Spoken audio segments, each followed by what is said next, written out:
இல்லையா? இப்ப 4வது கேள்விக்கு நம்ம வருவோம். வாசிங்க.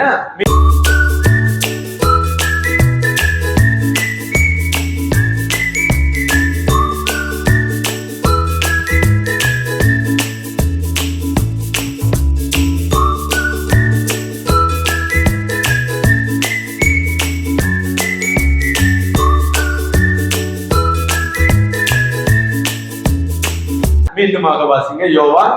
அதற்கு இயேசு, தோமாவே, நீ என்னை கண்டதினாலே விசுவாசித்தாய், காணாதிருந்தும் விசுவாசிக்கிறவர்கள் பாக்கியவான்கள் என்றார். இந்த சம்பவத்தை, இந்த சூழலை பாருங்க.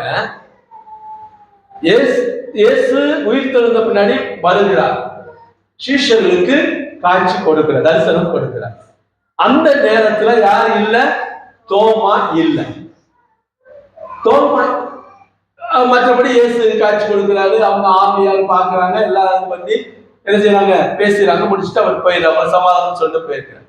போனதுக்கு அப்புறம் என்ன செய்யறாரு? தோமா வர்ற இயேசுவை கண்டோம், நாங்கள் பார்த்தோம். இயேசு எங்களுக்கு சாப்பிட்டுலாம் போனாரு. சும்மா கதை விடாது. இவர் இயேசுவை பார்த்தாரா? தரிசனத்துல பார்த்தாரா? இயேசு வந்தாரா? இயேசுக்கு தரிசனம் கொடுத்தாரா? இயேசு பேசினாரா? இல்லையா? இயேசு பேசுவாரா? இயேசு தரிசனத்துல வருவாரா? நேற்று யாருக்கும் வந்தாரா? வருவார். நேற்று வரலங்கிறதுனால அவர் இல்லைன்னு அர்த்தம் இல்லை. ஒரு 2 சின்ன பசங்க, ஒரு ஸ்கூல் பசங்க பேசுற ஒரு கிளிப்பு போட்டிருந்தாங்க. ஒருத்தர் கேட்கிறான், நீ இயேசுவை பார்த்திருக்கியா? இல்ல. நீ அவரோட பேசிருக்கிறியா? இல்ல. அப்புறம் எப்படி நீ இயேசு இருக்கிறாருக்க? நீ பார்த்தது இல்லை, கேட்டது இல்லை, அப்புறம் எப்படி இருக்காருன்னு அந்த பையன் கேட்கிறான். உன்னை இந்த பையன் சொல்றான், உனக்கு நீ மூளையை பார்த்திருக்கிறியா அப்படின்னா, நீ மூளையை பார்த்திருக்கியா? உன் மூளைய? இல்ல. மூளை எங்க இருக்கு தெரியுமா? இல்ல.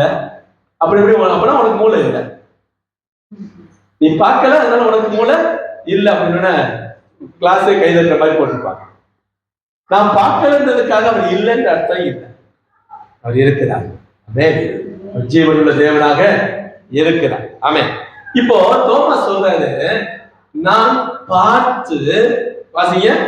மற்ற சீஷர்கள் கர்த்தரை கண்டோம் என்று அவருடனே சொன்னார்கள். அதற்கு அவன், அவருடைய கைகளில் ஆணிகளினால் உண்டான சாப்பிட்ட காயத்தை நான் கண்டு, அந்த காயத்திலே என் விரலை விட்டு என் கையை அவருடைய விழாவிலே போட்டால் ஒழிய விசுவாசிக்க மாட்டேன் என்றார். போட்டால் ஒழிய, கண்டிப்பா போட்டாலும் விட்டு பார்த்தாதான் என்ன செய்ய முடியும்? நான் விசுவாசிப்பேன், இல்லைன்னா நான் விசுவாசிக்க மாட்டேன், நான் நம்ப மாட்டேன். இப்ப பாருங்க, இது சொல்லிட்டான். சொன்னது யாருக்கு? யார்கிட்ட? சீஷர்கிட்ட. அப்ப இயேசு இல்ல. ஆனா அடுத்து இயேசு வர்றாரு பாருங்க. இவ் தோமாவுடைய சந்தேகத்தை தீர்க்கிறதுக்காகவே இயேசு வர்றாரு. ஒரு அல்லேலூயா சொல்லுங்க. உங்களுக்கு நிறைய சந்தேகம் இயேசு பதில் சொல்லுவார். உங்களை சந்தேகத்துக்கு உள்ளாக்குன ஆளுங்க தேவையில்லை. அவன் எனக்கு முன்னாடி நின்று சொல்லணும்னு நினைக்க வேண்டாம், இயேசுவே சொல்லுவேன். இதை நீ சந்தேகப்படுறியா? இது இப்படிதான் நடக்குது, இப்படிதான் இருக்குதுன்னு அவரே வெளிப்படுத்துவார். நம்ம நிறைய வேலைகள் என்ன செய்யணும்? அவன் எனக்கு உண்மை என்னன்னு சொல்லணும், அவன் எனக்கு எப்படி என்ன நடந்துச்சுன்னு சொல்லணும் அப்படின்னு நினைக்க வேண்டாம். அதே போல நம்மளையும் நீ நம்பலையா, நான் நிரூபிக்கணும்னு தேவையில்லை, கர்த்தர் நிரூபிப்பார். உண்மை என்னவோ அதை ஆண்டவர் நிரூபிப்பார். அவர் சொல்லுவார். பாருங்க, வந்துட்டாரு. தோமாவை பார்த்து கேட்கிறாரு. மறுபடியும் 8 நாளைக்கு பின்பு அவருடைய சீஷர்கள் வீட்டுக்குள்ளே இருந்தார்கள். தோமாவும் அவர்களோட கூட இருந்தான். இந்த 8 நாளைக்கு அப்படின்றது ஒரு நல்ல ஒரு நாள். ஏன்னா 7 நாள் முடிஞ்சது போடணும், 8 ரீ ஓபன். ஆண்டவர் திரும்பவும் தோமாவை என்ன செய்யறாரு? சந்திக்க விரும்புகிறார். திரும்ப தோமாவுடைய வாழ்க்கையில யாரெல்லாம் சந்தேகப்பட்டு வாழ்ந்தீங்களோ அவங்க வாழ்க்கையில இன்றைக்கு ஆண்டவர் சந்திக்க விரும்புகிறார். உங்க வாழ்க்கையில ஆண்டவர் மீண்டும் உங்களை சந்திக்க விரும்புகிறார். உங்க சந்தேகங்கள் எல்லாம் தூக்கி போடுங்க, ஆண்டவர் உங்களுக்கு நிரூபிப்பார். நீங்க ஆண்டவரை நம்புங்க, கர்த்தர் பேசுவார் உங்களோட. பார்த்து என்ன சொல்றாரு? கதவுகள் பூட்டப்பட்டிருந்தது. அப்பொழுது இயேசு வந்து நடுவே நின்று உங்களுக்கு சமாதானம் என்றார். பின்பு அவர் தோமாவை நோக்கி, நீ உன் விரலை இங்கே நீட்டி என் கைகளை பார், உன் கையை நீட்டி என் விழாவிலே போடு, அவிசுவாசியா இராமல் விசுவாசியா இரு என்றார். பாருங்க, தோமாவை பார்த்து, வா, நேத்து என்ன பேச்சு பேசுறேன், இப்படி பேசிவிட்டியே, இப்படி சொல்லிவிட்டேன்னு சொல்லல, வா, மென்மையா கண்டிச்சுக்கிறேன், வா, என்னுடைய விழாவின் கைய, அதுதானே உன்னுடைய ஆசை, நீ அப்பதானே நம்புவ, விட்டு பாருப்பா, விட்டு பாரு, கையில இருந்தா இருக்கு பாரு, விட்டு பாரு. ஆண்டவர் எதை எல்லாவற்றையும் ஆண்டவர் என்ன செய்யறாரு, நமக்காக இறங்கி வந்து எவ்வளவு தூரத்துக்கு இறங்கி வரணும் அவ்வளவு தூரத்துக்கு இறங்கி வர்றாரு. லேலுயா, லேலுயா. அது ஆண்டவர் நம்புகிறவர்களுக்கு ஆண்டவர் செய்யறாரு. ஆமென். பாருங்க, நீ கண்டதுனால என்ன செய்த, விசுவாசிக்கிறார். நீ கண்டதுனால விசுவாசி, காணாமல் விசுவாசிப்பவர்கள் சொல்றாரு. தோமாவுடைய விசுவாசம் எதன் மேல இருந்துச்சு? பார்த்தாதான் நம்புவேன், கண்டாதான் நம்புவேன். இப்படிப்பட்ட விசுவாசம் தோமாவுக்கு இருந்துச்சு. ஆதாரத்தை காட்டுனதுக்கு பின்னாலதான் நம்பினான் தோமா. ஆண்டவர் நினைச்ச வந்து, இந்த பாரு, இதான் எழுதிருக்கு, இந்த பாரு, இதைத்தான் அனுப்பியிருக்கிறேன், இந்த பாரு, இதைத்தான் போட்டிருக்கிறேன், இந்த பார், அப்படி ஆதாரத்தை காட்டின பின்புதான் தோமா என்ன செய்யறான், நம்பினான். இந்த பார்த்து ஆதாரத்தை காட்டின பின்னாடி நம்புறேன் அப்படின்றது எப்படின்னா விசுவாசத்துல ஒரு ஆரம்ப ஸ்டேஜ்னு சொல்லலாம். சில பேர் கேட்பாங்க, அடையாளம் கேட்பாங்க, நான் அடையாளம், இந்த அடையாளம் எனக்கு காட்டப்பட்டாதான் நான் நம்புவேன். அது ஆரம்ப ஸ்டேஜ். நான் இன்னும் என்ன செய்யக்கூடாது, ஆரம்ப ஸ்டேஜ்ல இருக்க, பார்த்தாதான் நம்புவேன், என் கண்ணால பார்த்தாதான் நம்புவேன். ஆனா ஆண்டவர் சொல்றாரு, காணாதிருந்து விசுவாசிப்பவர்கள் பாக்கியவான்கள். இதுதான் பெரிய விசுவாசம். கரங்களை இன்னைக்கு நம்ம இயேசுவை பார்க்கலாம், அவன் நம்ம கூட வாழ்ந்த நாட்கள்ல நாம அவர் கூட வாழல. 2000 வருஷம் ஆயிடுச்சு. 2000 வருஷத்துலயும் இந்த வருகிறார் சொல்லிட்டு இருக்காங்க. நான் இன்னும் நம்பிட்டு இருக்கிறேன், வருவார். நான் கண்களால் பார்க்கிறதுனால இல்ல, இருதயத்துல விசுவாசிக்கிறேன். அல்லேலூயா சொல்லுங்க. நீங்க கண்கள்ல பார்த்த பின்னாடி வர விசுவாசம் பெருசு இல்ல. எனக்கு சில சமயம் நம்ம சுவிசேஷத்தை சொல்லும் போது யாரையாவது பார்த்து சொல்லுவோம், இது ஆண்டவர் நல்லவர், எனக்கு செய்யட்டும், அப்புறம் நான் கட்சிக்கு வர்றேன், எனக்கு செய்யட்டும், எனக்கு உதவி பண்ணட்டும், என்னை உயர்த்தட்டும், என் கடன்லாம் அடையட்டும், எனக்கு சுகம் ஆகட்டும், நான் வர்றேன். இது கண்டு விசுவாசிக்கும். ஆனா நான் வர்றேன், ஆண்டவர் எனக்கு சுகம் தருவார்னு சொல்றது காணாமல். எந்த விசுவாசத்தை ஆண்டவர் நம்மகிட்ட எதிர்பார்க்கிறாரு? காணாமல் விசுவாசிக்கிறவர்கள் பாக்கியவான்கள். ஆதாரத்தை தேட வேண்டாம். ஆண்டவர் வந்து என் முன்னாடி வந்து நின்று எனக்கு சொல்லட்டும். ஆண்டவருக்கு பாருங்க, ஆண்டவருக்கு ஒரு ஊழியத்தை கட்டளை, அந்த ஊழியத்தை நீங்க செய்யுங்க, அவர் வந்து என் முன்னாடி வந்து சொல்லட்டும், அவர் என் முன்னாடி வந்து சொல்லட்டும், நான் செய்யறேன். அதெல்லாம் காணாமல் விசுவாசிக்கின்றவர்களாக நான் பார்க்கல, எனக்கு தெரியாது, ஆனா என் இருதயம் நம்புகிறது. இருதயம் நம்ப, கண்ணு பார்த்து நம்புறது இல்ல, கண்ணு பார்க்காமலே இருதயத்துக்குள்ள ஒரு விசுவாசம் வருது பாருங்க, நம்பிக்கை. அது மிகப்பெரிய விசுவாசம். நான் வேலையா வாசிங்க, எபிரேயர் 11ஆம் அதிகாரம் 1வது வசனம். விசுவாசமானது நம்பப்படுகிறவர்களின் உறுதியும் காணப்படாதவர்களின் நிச்சயமாய் இருக்கிறது. காணப்படாதவைகளின் நிச்சயமாய் இருக்கிறது. அல்லேலூயா. காணப்படாதவைகளின் நிச்சயமாய் இருக்கிறது. அது உண்மையான விசுவாசம் அப்படின்னு சொன்னோம்னா, நம்ம பார்க்காமலே நம்புறது. பார்க்காமலே நம்புறதுக்கு எத்தனை பேர் ரெடியா இருக்கிறீங்க? நான் பார்க்கல, நான் நம்புறேன். அவர் அங்க நின்று பேசிட்டு இருந்தாரு, நான் பார்க்கல, ஆனா யார ஆண்டவர் நம்புறேன். இல்லையா? அவ அங்க நின்று ஒருத்தர் கூட பேசிட்டு சிரிச்சு பேசிட்டு தான் வந்து சொல்லும் போது நான் பார்க்கல, ஆனா நான் நம்புறேன், ஆண்டவரை நம்புறேன். அங்கதான் உட்கார்ந்து இருந்து 4 பேரோட இருந்து பேசிக்கிட்டு ட்ரெயின்லாம் விட்டுட்டு இருந்தாரப்பா. நான் பார்க்கல, ஆனா அவர் செய்ய மாட்டார்னு நான் நம்புறேன். இதை நீங்க சொல்லி பாருங்க, உங்க பிள்ளைகளை குறித்து நீங்க சொல்லி பாருங்க, நிச்சயமா நடக்கும். நிச்சயமா ஒரு யூதர்களுடைய கலாச்சாரத்தை பத்தி ஒரு இது படிச்சுட்டு இருந்தேன். யூதர்கள் என்ன செய்வாங்க, இந்த தண்ணி இருக்கு பாத்தீங்களா, இந்த தண்ணியை முன்னாடி வச்சிருப்பாங்களாம். முன்னாடி தண்ணி இருக்குதுன்னு சொன்னா இந்த தண்ணிக்கு முன்னாடி, இது நான் குடிக்க போற தண்ணி, இந்த தண்ணிக்கு முன்னாடி நான் என்ன பேசுறேன் அப்படின்றத கவனமா இருப்பாங்க. இப்ப சாப்பாடுலாம் வச்சிருக்குது, இந்த சாப்பாட்டுக்கு முன்னாடி நான் என்ன பேசுறேன்றதுல ரொம்ப கவனமா இருப்பாங்க. அதாவது டைனிங் டேபிள்ல. ஏன்னா நான் பேசி முடிச்சுட்டு நான் என்ன செய்ய போறேன், இந்த தண்ணியை தான் குடிக்க போறேன், இந்த சாப்பாடு தான் சாப்பிட போறேன். இதுதான் ஒரு சாப்பாடு, இது சாப்பிட்டா நான் செத்தே போயிருவேன் சொல்லி சாப்பிட்டு என்ன ஆகும்? இதெல்லாம் ஒரு தண்ணி, இதெல்லாம் ஒரு காப்பி, இந்த காப்பியை குடிச்சா வயிற்றாலதான் போய் குடிச்சது என்ன ஆகும்? இந்த வாட்டருக்கு வைப்ரேஷன் இருக்கு. நீங்க ஒரு குளத்துல தண்ணியை வெள்ள போட்டு பாருங்க, அப்படியே என்ன செய்யும், அந்த வைப்ரேஷன் நமக்குள்ள கொண்டு வரும். அதனால யூதர்களுடைய கலாச்சாரத்துல டைனிங் டேபிள்ல அதிகமா பேச மாட்டாங்களாம். தவறான பேச்சுக்களை, எதிர்மறையான பேச்சுக்களை என்ன செய்ய மாட்டாங்களா, பேச மாட்டாங்களாம். அதனால நம்ம சொல்லிருக்காங்க, சாப்பிடும் போது பேசாம சாப்பிடும், பேசுனா நல்ல வார்த்தையா பேசு. சூப்பர், இந்த தண்ணி எனக்குள்ள போய் இன்னைக்கு நான் பாரு எப்படி எனர்ஜியா இருக்க போறேன்னு சொல்லி குடிச்சு பாருங்க, உண்மையிலே தண்ணி எப்படி மாறிடும், நமக்கு எனர்ஜியா மாறிடும். அல்லேலூயா, கர்த்தர் நாம மகிமைப்படுவதாக. அல்லேலூயா. பாருங்க, எல்லாவற்றையும் பார்த்தாதான் நம்புவேன் அப்படின்னு சொன்னா அதுக்கு விசுவாசம் இல்லை. நான் கண்ணால பார்த்தாதான் நம்புவேன் சொன்னா விசுவாசம் இல்லை. கண்ணால் காண்பது போய் மெய். ஆமா.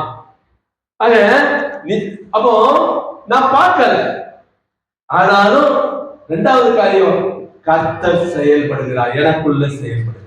அவர் எப்படி செயல்படுறாரு நான் பார்க்கல, எனக்கு தெரியாது, ஆனா நான் விசுவசிக்கிறேன். எனக்குள்ள இருந்து ஆவியானவர் என்ன செய்யறாரு, செயல்பட்டு கொண்டிருக்கிறார். எனக்குள்ள இருந்து ஆவியானவர் பேசிக் கொண்டிருக்கிறார். எனக்குள்ள இருந்து ஆவியானவர் என் கிரியை செய்து கொண்டிருக்கிறார். நான் என்ன செய்யறேன், விசுவசிக்கிறேன், நான் நம்புறேன்.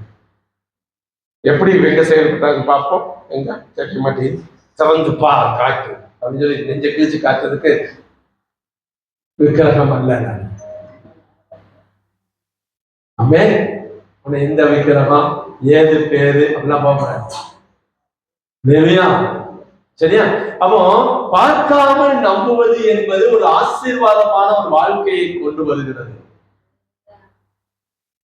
நீங்க பார்த்தாதான் நம்புவேன்னு சொன்னா நீங்கள் ஆசீர்வாதத்தை இழக்கிறவராக இருக்கு. நீங்கள் எப்பொழுது பார்க்காமல் நம்புகிறீர்களோ அப்பொழுது உங்க வாழ்க்கையானது மாறுகிறது. இப்படி சொல்லலாம் நினைக்கிறேன். கண்ணு பார்க்காதத விசுவாசம் பார்க்கிறது. கண்ணு பார்க்கல, ஆனா விசுவாசம் உள்ள இருந்து என்ன செய்யுது, என்ன நடக்குது ஏது நடக்குதுன்றத விசுவாசம் உள்ள இருப்பாங்க. அதுதான் ஞானக்கண் அப்படின்பாங்க. ஞானக்கண்ணால பார்க்கணும். ஞான திருஷ்டிக்காரர், ஞான திருஷ்டிக்காரர் உள்ள இருந்து உள்ள விசுவாசத்துல பார்க்கணும். பைபிள் இருக்குதா? இருக்குது, எடுங்க வாசிங்க. எலிசா 2 ராஜாக்கள் 6ஆம் அதிகாரம் 15, 14, 17. அதிகாலமே எழுந்து வெளியே புறப்படுகையில் இதோ ராணுவமும் குதிரைகளும் ரதங்களும் பட்டணத்தை சுற்றி கொண்டிருக்க கண்டான். அப்பொழுது வேலைக்காரன் அவனை நோக்கி, ஐயோ என் ஆண்டவனே, என்ன செய்வோம் என்றான். அதற்கு அவன், பயப்படாதே, அவர்களோடு இருக்கிறவர்களை பார்க்கிலும் நம்மோடு இருக்கிறவர்கள் அதிகம் என்றார். அப்பொழுது எலிசா விண்ணப்பம் பண்ணி, கர்த்தாவே, இவன் பார்க்கும்படி இவன் கண்களை திறந்தரணும் என்றார். உடனே கர்த்தர் அந்த வேலைக்காரன் கண்களை திறந்தார். எந்த கண்களை திறந்தாரு? விசுவாச கண்களை திறக்கிறாரு. இதோ எலிசாவை சுற்றிலும் அக்கினிமயமான குதிரைகளாலும் ரதங்களாலும் அந்த மலை நிறைந்திருக்கிறதை அவன் கண்டான். எலிசா அந்த வேலைக்காரன் சொன்னா பூரா ராணுவமும் குதிரைகளுமாக வெளியே இருக்கிறது அப்படின்னா எலிசா சொல்றாரு, ஆண்டவரே இவனுடைய கண்களை திறக்கணும். இப்ப பாக்குறான் பூரா எப்படி இருக்குது, அக்கினிமயமான குதிரைகளாலும் ரதங்களாலும். கவனிங்க, அந்த கண்ணு பார்க்கிறதுங்கிறது வெளிப்புறத்தை தான் காட்டும். கண்ணு என்ன செய்யும்? உள்ள போய் பார்க்காது, அவனுடைய இருதயத்தை பார்க்க. இருதயத்தை பார்க்கறது கர்த்தர் ஒருத்தர் தான். உங்க இருதயத்துக்குள்ள என்ன இருக்குது, என்ன நினைக்கிறீங்கன்னா கண்ணு பார்க்காது. கண்ணு பார்க்கறதுதான் வெளிப்புறம். வெளிப்புற அழகு, கவர்ச்சி, வெளிப்புறத்துல தடைகள். ஏன் அதை சொல்லணும், இதையும் சொல்லணும். வெளிப்புறத்துல இருக்கக்கூடிய தடை, வெளிப்புறத்துல இருக்கக்கூடிய சூழ்நிலையை பார்க்கும். இப்படிப்பட்ட சூழ்நிலை இருக்குது, இப்படிப்பட்ட ஒரு தடை இருக்குது, இப்படிப்பட்ட ஒரு பிரச்சனை இருக்குதுன்னு சொல்லி கண்ணு பிரச்சனையை பார்க்கும், தடைகளை பார்க்கும், சூழ்நிலையை பார்க்கும். ஆனா விசுவாசம் என்ன செய்யணும்? அப்படி பார்க்காது. அந்த பிரச்சனை குறித்த வாக்கு தத்தத்தை பார்க்கும். அந்த பிரச்சனையை குறித்த தேவன் என்ன சொல்லி இருக்கிறார் பார்க்கும். இது விசுவாச கண்களை கொண்டு பார்க்கும். இல்லையா? அப்போ இன்னுமாக சொல்லப்படுதா, கண்ணு இப்ப நடக்கிறத பார்க்கும், ஆனா விசுவாசம் இனி நடக்க போறதை சேர்த்து பார்க்கும். அப்ப நான் பார்க்கிறது இந்த கண்ணுல பார்த்தேன்னு சொன்னா எனக்கு பிரச்சனை முடியாது, ஓயாது. சூழ்நிலையை நான் பார்த்துட்டேன், எனக்கு பிரச்சனை ஓயாது, வந்துடும், கூடிக்கிட்டு தான் போகும். ஆனா அந்த சூழ்நிலை விசுவாச கண்களோடு பார்த்தேன். இந்த கடனை, இந்த பிரச்சனைய, இந்த காரியத்தை, இந்த திருமணத்தை, இந்த பிள்ளைகளை நான் விசுவாச கண்களோட பார்த்தீங்கன்னா உங்க பிள்ளைங்க ராஜாக்களாக, வேதியலாக, ஆசாரியர்களாக எழுப்பி நிற்கிறத நம்ம பார்க்கணும். அப்ப இந்த கண்ணு விசுவாசம் நமக்கு ரொம்ப. நீ விசுவாசித்தாயா? கண்டு விசுவாசிப்பதை விட பிள்ளை நிச்சயமாக புரியாதான். நான் இன்னுமே பார்க்கல. ஆபரணம் இன்னுமே பார்க்கல, விசுவாசத்துலதான் பார்த்தேன். அதனால விசுவாசத்துல வல்லவனாதான். நடக்க போற காரியம் எப்பயோ சந்ததித்து ஆசீர்வதிக்கப்பட போகுதுன்னு சொல்லிட்டாரு. அந்த விசுவாசத்துல பார்த்தா விசுவாசத்துல வல்லவனானா ஆண்டவர் அவனை கொண்டு இன்றைக்கும் பேசிக் கொண்டிருக்கிற சந்ததியாக. இல்லையா? இப்ப நம்முடைய பார்வைகள் என்ன செய்யணும்? விசுவாச பார்வைகளாக. ஒரே பார்வைதான், ஒரே காரியம் தான், ஒரே இடம் தான். எலிசா பார்க்கிற பார்வை வேற, வேலைக்காரன் பார்த்த பார்வை ஒரே பார்வை தான். ஆனா ஆண்டவர் என்ன செஞ்சாரு? அதை மாற்றுகிறார். இல்லையா? நீங்க பார்க்கிற சூழ்நிலை ஆண்டவர் என்ன செய்ய முடியும்? மாற்ற முடியும். உங்களை சுற்றிலும் குதிரைகள் ராணுவம் இருந்தா கூட அதை அக்கினி ரதமாக மாற்ற முடியும். இல்லையா? ஆண்டவர் எல்லா சூழ்நிலைகளையும் மாற்ற முடியும். இந்த சூழ்நிலை என்னை விட்டு மாறாதா? இது இப்படியே தான் வாழ்ந்தாகணுமா? இப்படியே தான் நான் கஷ்டப்படணுமா? இப்படியே நீங்க பொழப்பு போயிடுமா? இப்படியே கடந்தே சாப்பிடுமான்னு கேட்காதீங்க. ஆண்டவர் எல்லாவற்றையும் மாற்றுகிறவர். கண் காப்பதை விசுவசிக்காதீங்க, எதையை காணாமல் விசுவசிங்க. அல்லேலூயா, அல்லேலூயா. இன்னைக்கு பிரச்சனை உங்களுக்கு இருக்கலாம், ஆனா ஆண்டவர் என்ன செய்யறாரு? நீங்க கண்ணை மூடி பாத்தீங்கன்னு வச்சுக்கோங்களேன், என்ன தெரியும்? கண்ணை மூடிட்டா என்ன தெரியும்? இருட்டா இருக்கு எல்லாமே.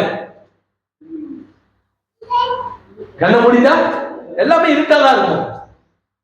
ஆனா விசுவாசத்துல நீங்க கண்ணை திறந்தீங்கன்னு வச்சுக்கோங்க, விசுவாச கண் திறக்கிட்டா எல்லாமே வெளிச்சமா இருக்கும். அங்க ஆட்களும் தரிசனமாக தெரிவாங்க. விஷன் தெரியும், விசுவாச கண்களுக்கு விஷன் தெரியும். இந்த ஊனக்கண்கள் சொல்லுவோம். ஊன் அப்படின்னா மாம்சம். மாம்ச கண்களுக்கு என்னதான் தெரியும்? இருட்டுதான். அதனாலதான் நிறைய பேரு கண்ணை மூடி கண்ணை மூடிக்குச்சுன்னா உலகமே இருந்துருச்சுன்னு நினைக்கும். இல்லையா? ஆமே. நிறைய நம்ம என்ன செய்யறோம்? இந்த கண்களை மூடிக்கிட்டு எல்லாருமே இப்படித்தான், எல்லாமே இப்படித்தான், எல்லாமே இப்படித்தான், ஒரே இருட்டாதான் இருக்கு. என் வாழ்க்கை ஒரே இருட்டாதான் இருக்குது. நம்ம கண்ணை மூடிக்கிட்டு பேசிக்கிட்டு இருக்கிறோம். ஆண்டவர் சொல்றாரு, கண்ணை தர.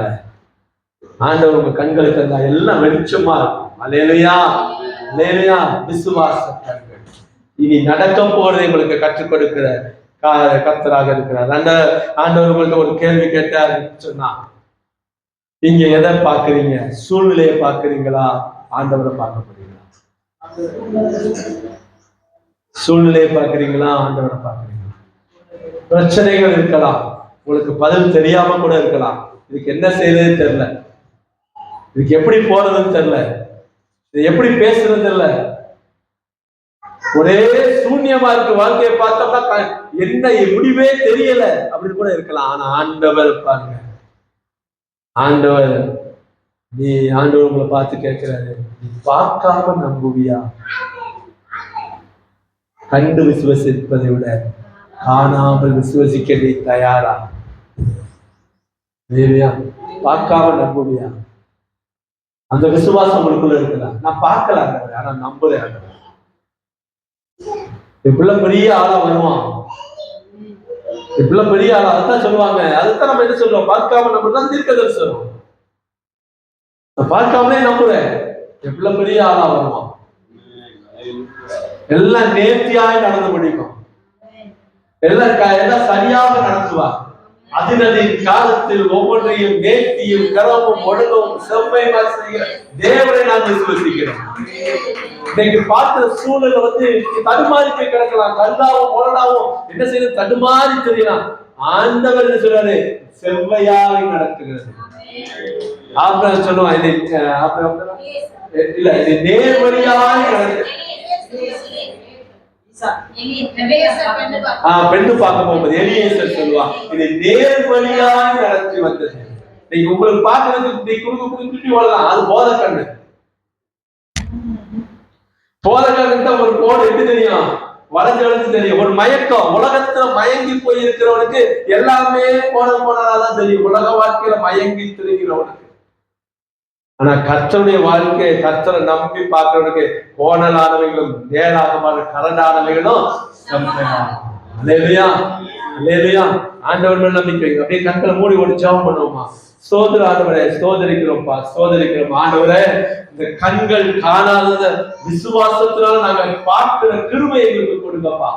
சொல்லு, கண்களை மூடி ஆண்டவர் சொல்லுங்க. ஆண்டவரே, கண்கள் இந்த உலகத்தை பார்த்து பார்த்து பார்த்து பார்த்து நிறைய ஏமாற்றங்களும் தோல்விகளும் எங்களை சூழ்ந்து நிற்குது. சூழ்நிலையை பார்த்து பார்த்து நாங்க பயந்து கொண்டு இருக்கிறோம். இது இப்படி ஆயிருமோ, அப்படி ஆயிருமோ, இப்படி நடக்குமோ, இப்படி இருக்குமோன்னு சொல்லி பயந்து கொண்டு இருக்கிறோம். இந்த சூழ்நிலையில பார்க்கலாம் ஆண்டவரே. ஆண்டவர் இன்னொரு கூட இடைப்பட்டார். ஜோசுவா என்ன செய்ய போறான், ஜோயல் என்ன செய்ய போறாங்க? ஆட்சி அப்படி ஓடிட்டு இருக்குது. இங்கிட்ட யார் வருவான்னு தெரியல. இன்னும் காலங்கள் எப்படி போக போகுது? ஒருவேளை நாம தப்பு பண்ணிட்டோமோ, ஒருவேளை அவங்களுக்கு ஒரு நல்ல வழியை ஏற்படுத்தி கொடுக்காம இருந்துட்டோமோ, இப்படிலாம் ஒரு பயம், ஒரு கலக்கம் ஆரம்பிச்சாரு. நீ சூழ்நிலையை பார்க்காத, உன்னை நடத்துகிற அழைத்த கர்த்தரை நீ பாரு. அவர் சகலத்தையும் செய்து முடிக்க வல்லவராக, அழைத்தவர் உண்மையுள்ளவராக இருக்கிறார். இந்த கண் பார்க்கறத நம்பாத, கண்ணு பார்க்கறதுல விசுவாசம் வராது. இருதயம் நம்புவதுலதான் விசுவாசம் வருது. லேலுயா, லேலுயா. கண்களை மூடி ஆண்டு ஒப்பு பண்ணுங்க. என் சூழ்நிலை இல்லாதவரை நான் உங்களை பார்க்கிற இருதயத்தை கொடுங்க, உங்களை பார்க்கிற இருதயத்தை கொடுங்கப்பா. ஊன கண்களால் அல்ல, ஞான கண்களால் நான் பார்க்கணும். விசுவாச கண்களால் எதையை நான் பார்க்கிறதுக்கு எனக்கு கிருபை செய்யுங்கப்பா. அதோட சொல்லுங்க, ஜெயமாய் கர்த்தர் உங்களுடைய இருதய கண்கள் எல்லாம் திறந்து விடுவார், ஞானத்தினால நிரப்புவார். எதையும் ஞானமாய் சிந்திக்க, ஞானமாய் பேச, ஞானமாய் செய்ய உங்களுக்கு ஆண்டவர் உதவி செய்வார். ஆண்டவர் கேட்ட கேள்விக்கு இவ்வளவு அர்த்தம் இருக்கிறது. ஆண்டவர் சொன்ன வார்த்தை, தோமாட்ட கேட்டால், தோமா நீ காணாமல் விசுவசிக்கிற, நல்லது கண்டு விசுவசிக்கிறாய், காணாமல் விசுவசிக்கிற பாக்கியவான் சொல்லிட்டு போயிடல. எப்படிப்பட்ட விசுவாசத்தை நம்ம வச்சிருக்கோம் நம்மளுக்கு ஆண்டவர் நம்மகிட்ட கேட்கிற. தோமாக்கா அந்த காலம் முடிஞ்சு போச்சு. நம்மகிட்ட கேட்கிற, நீ எப்படி விசுவசிக்கிற, நீ எப்படி ஓடிக்கிட்டு இருக்கிற, நீ எப்படி பார்த்துக்கிட்டு இருக்கிற, ஓ பார்வையில மாற்றம் இருக்கா, உனக்கு விசுவாசம் இருக்கா? இது இப்படித்தான் கடைசி வரைக்கும் இந்த குடியானோடதான் என்னுடைய வாழ்க்கை அப்படின்னு இருக்கா? இது இப்படித்தான் கடைசி வரைக்கும் உங்களுக்கு போய் சொன்னதை விடவே மாட்டான்ற மாதிரி இருக்கா? உங்க விசுவாசத்தை திருப்புங்க. இது இல்லை எங்களுடைய வாழ்க்கை, இந்த சூழ்நிலை கிடையாது எங்களுடைய வாழ்க்கை, நான் ஆண்டவரை நம்புறேன், இந்த சூழ்நிலைகள் எல்லாம் மாறும்.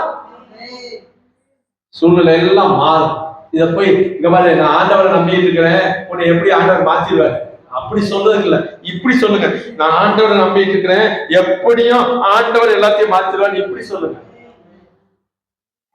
உங்க விசுவாசத்தை அதிகரிக்க பண்ணுங்க. விசுவாசத்தை அதிகரிக்க அதிகரிக்க நீங்க பார்க்கிற சூழ்நிலை எல்லாம் மாறிக்கொண்டே. அல்லேலூயா, அல்லேலூயா. கர்த்தர் கரங்களை தட்டி தேவனை மகிமைப்படுத்தும். ஆமென்.